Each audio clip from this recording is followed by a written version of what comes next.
The ballroom glows with expensive warmth, crystal chandeliers, polished marble floors, tables dressed in white linen and corporate virtue. Ethan Cole sits stiffly beside Maya, his tailored suit pressing uncomfortably against a body that no longer feels like his own. Every breath reminds him of the surgery, the scars hidden beneath fabric, the weakness he's still learning to mask. Around them, Chicago's elite glide from table to table with champagne flutes and practiced laughter. Ethan smiles when required, nods when spoken to, but he feels like an imposter in a room designed for power and perfection. Maya, however, is radiant. She laughs easily, her hand resting confidently on Richard Hale's arm when he leans in to speak. She hasn't looked at Ethan in minutes. Richard, sharp suit, commanding voice, predator's charm, moves like he owns the room. And maybe he does. Ethan senses something is wrong, a tension beneath the surface, but he tells himself it's just insecurity. He tells himself that until the toast begins, Richard Hale stands, glass raised, and the room quiets instantly. His voice is smooth, confident, the kind that commands attention without effort. He speaks about generosity, success, the beautiful balance between ambition and sacrifice. Laughter comes easily. Then his smile sharpens. Marriage, he says, pausing just long enough to hook the room, is about patience. More laughter. Ethan relaxes a fraction, until Richard continues. Especially when a man can't exactly perform. The words land like broken glass. A ripple of shocked amusement spreads through the room, laughter following confusion, then cruelty. Richard's eyes lock onto Ethan's. Right, Ethan. The room spins. Sound drains away, replaced by a roaring in Ethan's ears. His chest tightens, breath shallow. Only one person knows this. Only one. He turns to Maya. She doesn't defend him. She laughs, soft, controlled, practiced. And in that moment, Ethan understands, this wasn't a joke. It was a message. Ethan leaves before dessert, before explanations, before his body betrays him further. The hallway outside the ballroom is quiet, sterile, mercifully empty. Each step feels heavier than the last, like he's walking away from a life he didn't realize was already gone. Maya follows him into the elevator, heels clicking softly against marble. The doors slide shut with a hollow sound. Silence presses in. The mirrored walls reflect a man Ethan barely recognizes, pale, eyes glassy, jaw clenched in disbelief. His reflection fractures as the elevator descends. He swallows hard and finally whispers, "What did you tell him?" The question trembles, not loud enough to echo, not strong enough to accuse. Maya stares straight ahead, lips pressed together, her expression unreadable. She doesn't answer. The hum of the elevator fills the space between them. Floors pass. Seconds stretch. Her silence confirms everything words never could. When the doors open, something inside Ethan closes forever. Ethan Cole wasn't always careful with his body or his words. He used to run 5 miles before sunrise, lift weights after work, and come home smelling like sweat and confidence. His laughter filled rooms. People leaned toward him when he spoke. Then, one night, his body failed without warning. Emergency lights. Rushed consent forms. A surgeon's calm voice cutting through panic. He survived, but survival came with consequences no one warned him about. A year later, intimacy had become a minefield of fear and embarrassment. He felt like a guest inside his own skin. The shame followed him everywhere, whispering that he was less of a man, less of a husband. Still, he loved Maya fiercely. He believed marriage meant standing closer when things got ugly, not drifting away. When he couldn't be strong physically, he tried to be gentle, patient, emotionally present. He thought loyalty was proven in weakness. He didn't realize silence could rot love from the inside. Maya changed in ways that were subtle at first, the kind easy to excuse. Longer hours. A sharper wardrobe. Perfume Ethan didn't recognize. She said work was pressure, said the company was restructuring, said her boss demanded excellence. Richard Hale's name came up often, always framed as mentorship, opportunity, advancement. Ethan had heard the rumors. Men like Richard didn't mentor for free. At work events, Richard stood too close, spoke too softly, touched arms a second longer than necessary. People laughed it off. Promotions followed. Maya, once warm and unguarded at home, grew efficient and distant. Conversations became logistical. Affection felt scheduled. When Ethan reached for her, she sighed like it was one more task on an endless list. Stress explained everything, until it explained nothing. Emotional detachment disguised itself as ambition, and Ethan told himself that love meant trusting, even when his instinct screamed otherwise. Some nights, Ethan lay awake replaying who they used to be. Flashbacks came uninvited. Midnight takeout on the kitchen floor, Maya's head on his chest as they planned futures that felt guaranteed. He remembered the night she'd whispered, half laughing, half serious, "If we break, it won't be because we were honest." That promise haunted him now. The man he'd become was quieter, smaller, unsure whether confronting the truth would destroy what remained, or save him from slow erasure. Richard held power over Maya's career. Maya held power over Ethan's heart. And Ethan held only one fragile thing left, his dignity. Silence kept the peace but cost him pieces of himself. Confrontation risked everything. At 2:13 a.m., the glow of his phone lit the bedroom. His fingers hesitated before typing the question he was afraid to answer. Can emotional betrayal hurt more than physical? The search felt like a confession Ethan never meant to look. He opened Maya's laptop only to print a return label, the kind of small domestic task that once defined their normal. The screen flickered awake, already logged in, already betraying her. Slack filled the display, no password, no hesitation, just an open thread stamped with Richard Hale's name. His chest tightened before he read a word. The messages scrolled upward like a slow confession. Inside jokes. Late-night timestamps. Casual cruelty disguised as humor. Richard called Ethan fragile, joked that he was temporary, a problem that would eventually resolve itself. Ethan waited for Maya to push back, to defend him, to say stop. She didn't. Her replies were easy, familiar. She added laughing emojis. She shared details that weren't hers to share. Then one line burned itself into his mind. At least with you, I don't have to pretend. The room felt smaller. This wasn't curiosity anymore. It was confirmation. Betrayal, Ethan realized, didn't arrive as chaos. It arrived as clarity. His hands were steady as he closed the laptop, his thoughts unnervingly calm. This wasn't a mistake or a moment of weakness. This was participation. Maya hadn't just vented. She had collaborated. She had built intimacy out of his pain and offered it to another man piece by piece. When she came home later, Ethan didn't raise his voice. He didn't accuse. He simply asked, "Did you tell Richard about my condition?"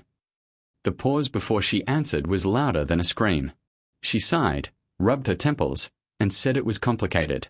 She blamed stress, fear, his emotional distance. She said Richard understood her in ways Ethan couldn't anymore. She never said sorry. Not once. The absence of remorse settled heavier than the words themselves. Ethan saw the truth clearly now. Silence had protected her, not him. That night, Ethan took a blanket from the closet and lay down on the couch, staring at a ceiling he'd memorized over years of shared laughter and promises. The house felt unfamiliar, like it belonged to someone else's life. From the bedroom, he heard Maya moving around, drawers opening, a phone vibrating, the sound of someone still connected elsewhere. Sleep didn't come easily. Instead, understanding did. This hadn't been a single betrayal frozen in time. It was a series of choices made quietly, repeatedly, without him. Each joke unanswered. Each boundary uncrossed by accident but by decision. She chose him when it was convenient. She chose Richard when it mattered. Lying there in the dark, Ethan finally allowed the thought he'd been avoiding all year. She didn't betray me once. She chose him again and again. And for the first time since his surgery, Ethan knew something had to change, even if it cost him everything. After the dinner, Richard stopped pretending. Flowers began arriving at Maya's office. Expensive, excessive, delivered in full view of coworkers who smiled too knowingly. At company mixers, Richard's comments sharpened into polished cruelty, jokes layered with meaning only a few understood. When Ethan joined them, conversation shifted. Laughter came a second too late. He felt it, the way eyes slid past him, the way his presence disrupted the narrative already written about him. He became the silent joke, the fragile husband everyone pitied but no one defended. Maya never corrected it. Instead, she leaned into the attention, glowing under Richard's approval. Each public slight was small enough to deny, subtle enough to excuse, but together they carved something away from Ethan. He learned how humiliation could be social, how it could smile at you while erasing you. Richard didn't need to attack Ethan directly anymore. The room did it for him. The worst damage didn't happen in public, it happened in private, rewritten and repackaged by Maya. When Ethan tried to explain how he felt, she sighed and said he was projecting. She told friends he was struggling emotionally, that he'd become insecure since the surgery. Slowly, people pulled back, unsure which version of the truth to believe. Invitations stopped. Check-in texts felt forced. Ethan began questioning his own reactions, wondering if he really was overreacting, if pain could distort reality this badly. In therapy, he spoke in fragments, afraid to sound weak, afraid to sound angry.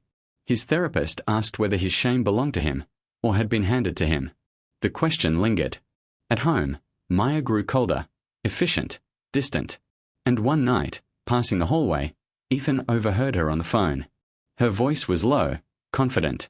"He'll never leave," she said. "He needs me." Something inside Ethan hardened after that night. Despair transformed into focus. Ethan stopped arguing. He stopped asking for reassurance. Instead, he started paying attention. Quietly. Methodically. He saved messages. Took screenshots. Not out of revenge, at least not yet, but out of self-preservation. Every gift receipt. Every inappropriate comment. Every timeline that contradicted Maya's stories.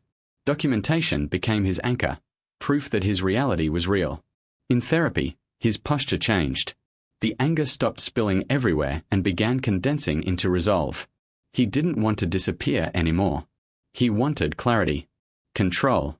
For the first time since his illness, Ethan felt a sense of agency return. Not loud, not dramatic, but steady. The loneliness was still there, but it no longer owned him. As he organized files late at night, he understood something crucial. Silence had protected them. Evidence would protect him. And whatever came next, he would walk into it prepared. The final truth doesn't arrive with rage, it arrives with precision. As Ethan cross-checks messages, timelines, and HR policies, a disturbing pattern emerges. There are no hotel receipts.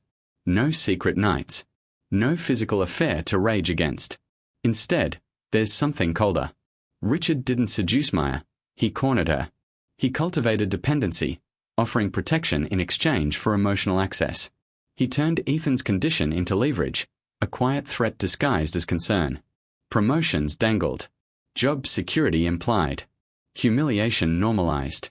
Maya didn't cheat with her body, but she bartered her marriage's most vulnerable truths to survive professionally. The realization doesn't absolve her. It reframes everything. Ethan understands now. This was coercion wearing the mask of consent. Power disguised as intimacy. And Maya, afraid of losing everything she'd built, chose silence over solidarity. The betrayal wasn't passion. It was calculation. And somehow, that hurt even more. Ethan confronts Richard at a company gala weeks later, beneath crystal lights and curated smiles. He doesn't accuse. He doesn't threaten. He asks questions, measured, respectful, devastating. His phone records everything from his jacket pocket. Richard smirks at first, amused by the audacity. Then the mask slips. He talks about inevitability. About men like Ethan fading out. "You disappear eventually," Richard says, voice low and confident. "There's always someone stronger." Ethan nods, as if agreeing, as if learning. When the night ends, the explosion begins quietly. Ethan files a formal HR complaint. Then a legal claim, harassment, coercion, defamation. Evidence follows. Screenshots leak. Whispers turn into memos. The board gets involved. Richard's power, once absolute, fractures under daylight. Ethan doesn't celebrate. He simply watches the narrative change, finally anchored in truth. Maya breaks when the consequences reach her desk. She finds Ethan packing folders, calm as ever. She begs, not for forgiveness, not for love, but for restraint. She talks about her reputation, her future, everything she stands to lose. Her fear is real. So is the clarity in Ethan's chest. He listens without interrupting, without anger. When she finishes, he says the words softly, without cruelty. "You already chose who mattered." The sentence lands harder than shouting ever could. This isn't revenge. It's recognition. Ethan finally understands that love without dignity is survival, not partnership. As Maya collapses into silence, Ethan walks away with something he hasn't felt in a year, self-respect. The cost was high. The truth was ugly. But for the first time since his body betrayed him, Ethan didn't disappear. He stood. And that changed everything. The fallout doesn't explode the way Ethan once imagined. It recedes. Quietly. Richard Hale doesn't get escorted out in handcuffs or splashed across headlines. Instead, his name disappears from email signatures, his office emptied over a weekend. An NDA settlement seals the details, corporate language burying moral failure under legal closure. Maya isn't fired, but she's moved, reassigned to a role with no upward momentum, her reputation quietly bruised in ways that won't heal quickly. People stop returning her calls as fast. Doors don't open the way they used to. Ethan watches all of this from a distance, surprised by his own detachment. He doesn't feel victorious. He feels finished. The damage has been acknowledged, even if not loudly. For the first time, the system didn't protect the powerful at his expense. It simply removed the threat. And that was enough. The divorce moves forward without drama, a series of signatures and muted conversations. Therapy remains a constant, no longer a crisis response but a commitment to understanding himself. Ethan's health improves slowly, measured in stamina, in mornings without dread, in moments where his body feels like an ally again. He learns how much of his identity had been wrapped around being someone's husband, someone's support system, someone's safe place. Letting go hurts, but it also frees space he didn't know he needed. He starts a new job at a smaller firm, one that values competence over charisma. His routine changes. Early walks. Strength training at his own pace. Evenings that belong only to him. No explanations required. Growth doesn't feel dramatic. It feels consistent. Earned. For the first time in years, Ethan is not proving anything. He's simply living. The offer comes months later, an invitation to speak, to tell his story publicly, to expose names and details the NDA carefully avoids. Ethan considers it longer than he expects. There would be validation in it. Applause. Sympathy. Maybe even redemption shaped by an audience. But as he imagines Maya's face, the hollow fear in her eyes that night, he understands something important. Public shaming wouldn't heal him. It would tether him to the worst version of his past. He declines the opportunity politely, without explanation. Instead, he closes his laptop and steps outside, breathing in the cool air of a life that finally feels his own. Peace, he realizes, isn't passive. It's chosen. Again and again. And as Ethan walks forward, unrecognized and unburdened, he knows this is the real victory, one no one else needs to witness. Months later, Ethan lives in a small apartment that carries no echoes of arguments or broken promises. The space is modest but intentional. Bare wood floors, a single plant by the window, shelves that aren't shared. He cooks dinner slowly, not rushing, letting the rhythm of chopping vegetables and the low hum of music fill the room. The song is something familiar, something from before everything fractured, but it doesn't hurt anymore. Steam rises from the pan, fogging the window just enough to blur the city lights outside. Ethan moves with ease now, his body no longer an enemy he has to negotiate with. Each motion feels earned. This isn't the life he imagined years ago, but it's real. And for the first time in a long while, real feels better than perfect. There is no audience here. No performance. Just a man learning how to be present in his own skin. His phone buzzes once on the counter, the sound cutting cleanly through the music. Ethan doesn't rush to pick it up. He finishes stirring, lowers the heat, then glances at the screen. Maya's name sits there like a relic from another life. I never meant to hurt you. The words are familiar, carefully shaped, heavy with intention, light on accountability. Ethan reads only the sender's name, not the message. He turns the phone over and, without ceremony, deletes it unread. There's no anger in the gesture, no triumph, just clarity. He understands now that intention doesn't undo impact, and explanations don't equal repair. Some doors don't need slamming. They just need to stay closed. As the phone goes dark, Ethan exhales, a slow breath he didn't realize he'd been holding. The silence that follows feels clean. Protective. Earned. After dinner, Ethan stands by the window, city lights stretching out beneath a sky just beginning to darken. He doesn't feel victorious. There's no swelling music, no sense of conquest. What he feels instead is something steadier, wholeness. His reflection in the glass looks different now, not stronger in an obvious way, but settled. He thinks of the years he apologized for things that weren't his fault. For his body. For his fear. 4 needing time. The truth arrives without bitterness, simple and complete. My body didn't fail me. My silence did. And I finally stopped apologizing for surviving. The thought doesn't demand applause. It just exists. Outside, traffic moves, lives continue, the world unconcerned with his healing, and that's okay. Ethan turns away from the window and switches off the light, carrying with him a quiet, hard-won peace.